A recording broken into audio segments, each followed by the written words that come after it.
Je dois admettre que j'ai pris plaisir à suivre le Monsterverse au cours de la dernière décennie et plus encore.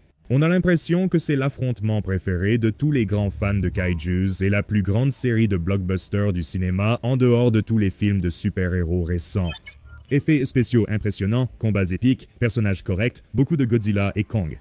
Et dans l'ensemble, il a rempli beaucoup de critères pour ce genre de film de monstres.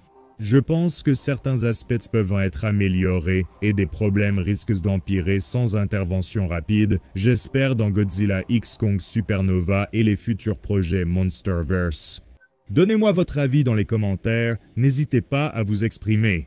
De mon point de vue, la plupart de ces points ne sont pas des préoccupations essentielles pour que la franchise continue d'exister, et tout cela relève davantage d'une critique constructive que d'une volonté de dénigrer ce que la franchise a accompli jusqu'à présent, donc gardez cela à l'esprit.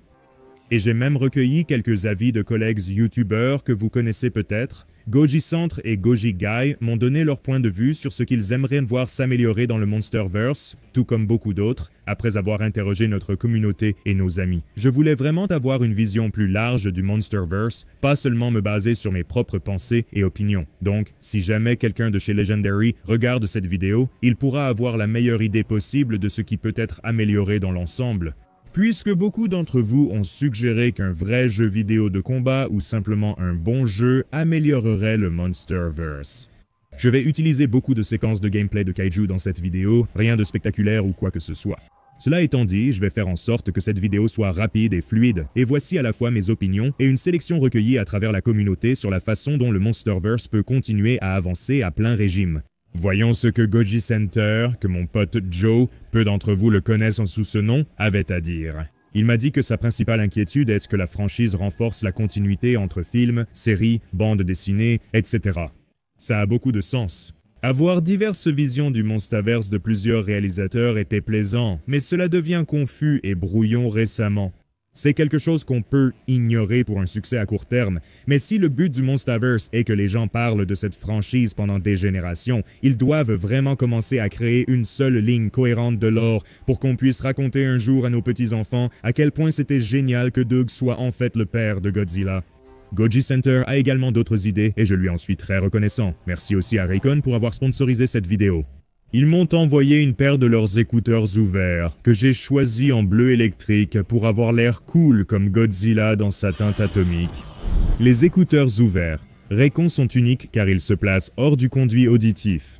Cela vous permet en fait d'écouter simultanément ce que vous êtes en train de jouer et tout ce qui se passe à l'extérieur de votre petit monde. Donc je suis ici, en train de marcher, d'écouter ma musique, et je peux toujours entendre tout ce qui m'entoure, ce qui peut parfois être une bonne chose. Après les avoir testés, j'ai constaté que j'aime vraiment les porter quand je fais des travaux autour de la propriété. Je peux entendre ce que j'écoute et je peux toujours entendre tout ce qui se passe autour, donc je ne suis pas pris au dépourvu. Les écouteurs ouverts. Raycon offre 8 heures d'autonomie, plus 36 heures avec le boîtier de charge.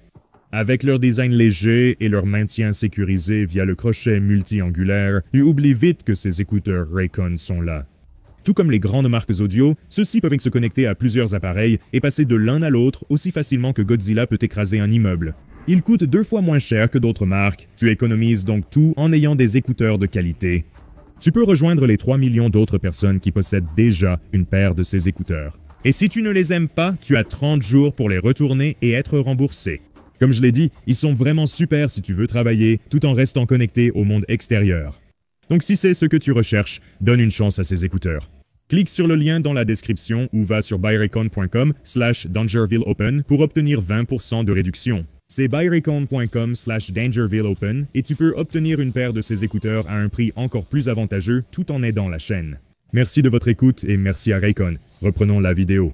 Joe du Goji Center m'a conseillé de privilégier la qualité globale de la franchise plutôt que de sortir le film rapidement ou d'augmenter le nombre de monstres. Il pense que cette démarche doit concerner tous les aspects, de l'écriture à la musique et aux monstres. Il souhaite que l'accent soit mis sur les titans, même s'il y en a moins, à condition qu'ils aient plus d'importance que ceux présentés récemment. Goji Guy m'a dit que le lore était confus et qu'une amélioration serait bénéfique pour la franchise. Il est plus jeune que l'autre Goji Guy, il souhaite donc un avenir prometteur. Même si j'ai 10 ans de plus, je partage son avis. Abordons maintenant les créatures et titans du Monsterverse. Cet aspect a globalement réussi, avec de nombreux monstres impressionnants introduits au fil des ans. Mais cette série n'a pas introduit de monstres autres que Godzilla ou Kong dans la série. Cela vient peut-être du changement de titre en Godzilla x Kong, qui vise à délaisser Monsterverse pour se focaliser sur ces deux icônes. Mais l'une des attentes majeures au début du Monsterverse était d'imaginer tous les nouveaux monstres célèbres qui pourraient y être ajoutés.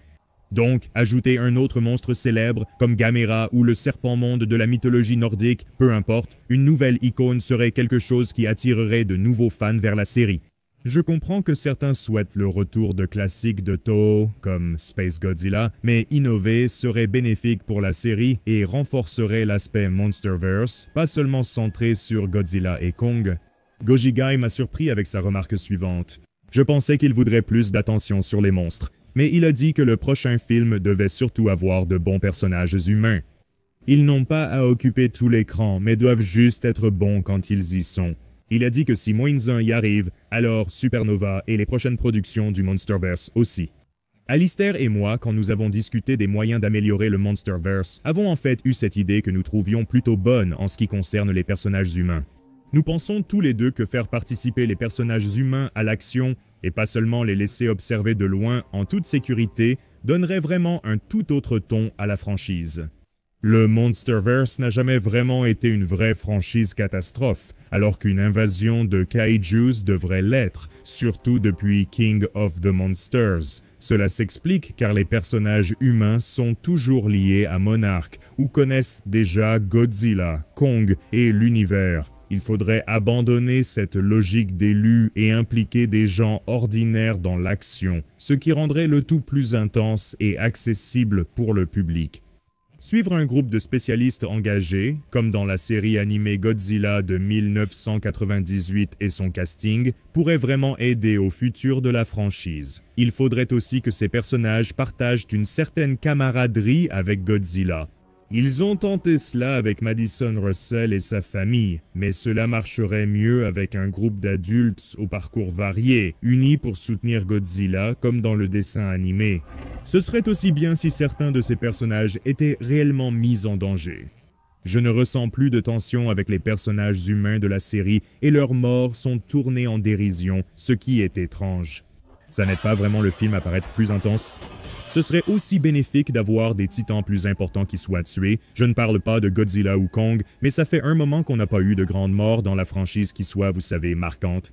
Mothra a probablement été la dernière fois que c'est arrivé, et puis elle est revenue tout de suite, donc donner plus de conséquences à ces événements aiderait, je pense, le public à revenir vers la franchise.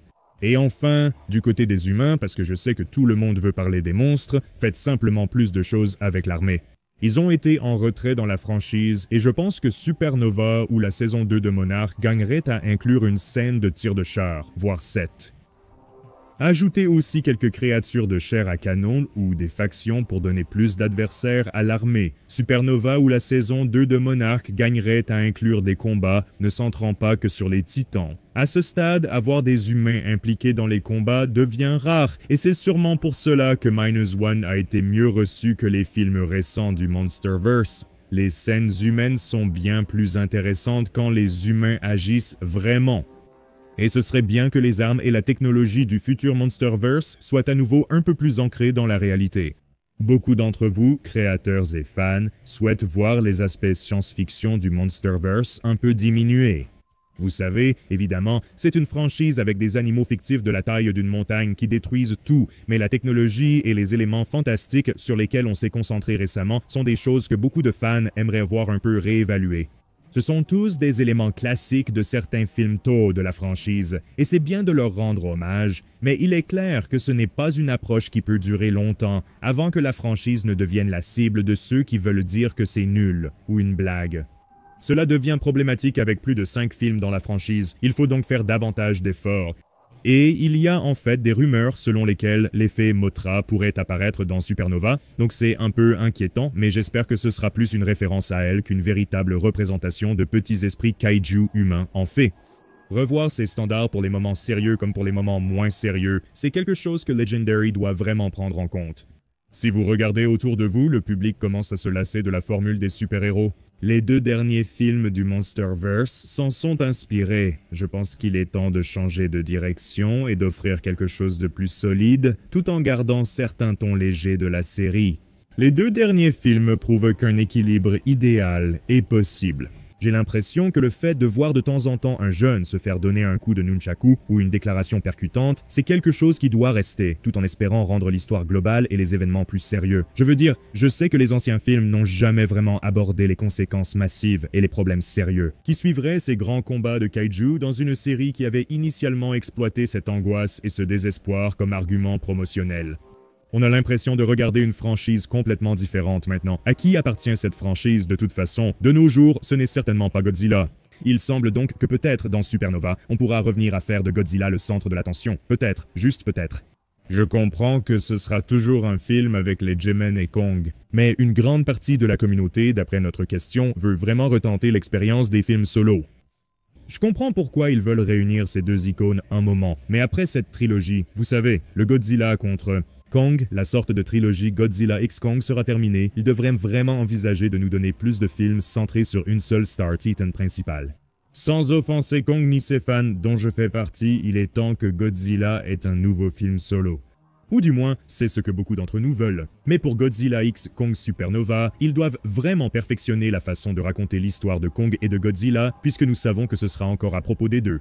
C'est leur 3e tentative maintenant, et à ce stade, ils devraient pouvoir réussir s'ils reconnaissent leurs erreurs passées, si on peut les appeler ainsi. Faire un bon film avec 2 intrigues est difficile, mais d'autres blockbusters comme le Monsterverse y sont parvenus, donc un équilibre est possible. Il ne faut pas que l'un des groupes de fans se sente ignoré ou pense que sa vedette sert uniquement d'accessoire à l'autre. Les spectateurs doivent aussi pouvoir apprécier la présence de Godzilla ou de Kong à l'écran pendant leurs segments respectifs. Chacun a ses préférences, mais dans l'idéal, les fans de Kong et Godzilla devraient profiter des 2 titans, tant que Legendary et l'équipe Supernova réussissent leur scène. Au vu des réactions, les fans souhaitent que Kong soit cette fois le second rôle, ce que l'équipe devrait considérer pour le prochain film. Alors, qu'en est-il de ce grand gaillard qui est la vedette originale du Monsterverse? Il reste toujours la star, non? Et moi je suis fan à la fois de Godzilla et de King Kong. Ces 2 franchises sont épiques, et ouais, je n'ai jamais vraiment eu de préférence pour l'une ou l'autre, mais il est évident que Godzilla doit recevoir beaucoup plus d'attention dans Supernova, au minimum. Je voudrais le voir livrer au moins 2 grands combats avec peu d'interruptions et des scènes d'action plus longues. Donnez-nous vraiment ce long combat à la Heisei qui dure et dure, sans qu'aucun autre titan ne prenne son temps à l'écran, sauf bien sûr celui contre lequel il se bat. J'ai l'impression qu'on n'a pas encore vu Godzilla faire assez de combats impressionnants. Et en dehors des combats, j'aimerais voir Godzilla revenir à son design de personnage plus divin, façon samouraï. Le côté tête brûlée façon WWE était amusant, mais Godzilla me manque quand il ressemblait à un vieux Jedi fatigué obligé de sauver la Terre à nouveau. Beaucoup d'entre vous ont aussi mentionné que vous voulez que Godzilla ait plus de profondeur en tant que personnage et qu'il soit plus qu'un simple outil scénaristique pour faire avancer l'histoire de Kong. Je veux que Kong garde un rôle clé, mais Godzilla doit revenir au centre, à condition qu'il soit impressionnant et réalise des exploits de Titan Alpha. Des environnements plus variés pour ces monstres aideraient vraiment à garder l'intérêt, je pense. Et même les anciens films faisaient déjà ça pas mal, donc avoir des lieux et des idées plus intéressants pour que Godzilla et Kong se battent, et honnêtement juste se baladent, ce serait vraiment génial, je pense. Et quand Godzilla apparaît, la musique doit capter toute notre attention. La musique de l'ensemble du Monsterverse a été solide. Certains thèmes sont impressionnants, mais il y a longtemps que je n'ai pas vu les fans s'enthousiasmer pour la musique d'un film du Monsterverse, surtout depuis Godzilla. Que la bande-son gronde et soutienne la bataille. Enfin, la communauté semble aussi d'accord. Nous voulons un méchant digne et réussi face à Godzilla, Kong et Supernova et avancer vraiment. Un méchant bien teasé qui, une fois révélé, vole la vedette et donne presque envie de l'encourager. Le Monsterverse a besoin de son David Jones, de son Joker ou de son Thanos pour que, lorsque le moment de l'affrontement épique arrivera enfin, tout le monde déborde d'impatience. Les gens souhaitent que les combats aient plus de sens et d'émotion, pas juste un « ouais, génial », c'est aussi mon avis. Tant qu'on a plein de moments, ouais, génial pendant ces combats, c'est la direction que je pense que cette franchise devrait prendre avec ses méchants à l'avenir. Scar King et Ghidorah étaient proches, mais au final, il manquait quelques éléments à leurs histoires pour en faire des méchants vraiment mémorables ou marquants sur le long terme à mon avis, même si évidemment Ghidorah restera gravé dans les mémoires pour toujours. Je parle de la version Monsterverse, s'ils avaient davantage développé ces méchants avant de les introduire, puis de les éliminer. Je pense juste que ça aurait un peu plus aidé la franchise. Voilà quelques éléments que je pense que le Monsterverse et Godzilla x Kong Supernova doivent viser pour continuer cette série dans une direction positive et saine. Mais bien sûr, il y avait beaucoup d'autres idées. Je n'ai pas pu toutes les mettre dans cette vidéo. Vous avez été excellents dans vos interactions sur cette question sur nos réseaux sociaux et c'était intéressant de voir vos idées variées. Même si nous ne sommes pas toujours d'accord, j'ai trouvé cela amusant. J'espère que vous apprécierez cette vidéo plus axée sur la communauté, sans script, dans une ambiance décontractée. Sur quels autres sujets voudriez-vous que je parle ? Dites-moi en commentaire ce que vous voulez voir et abonnez-vous. Je ferai le nécessaire sur YouTube. Aidez à partager la vidéo. C'était Jacob, merci pour votre soutien. À la prochaine vidéo.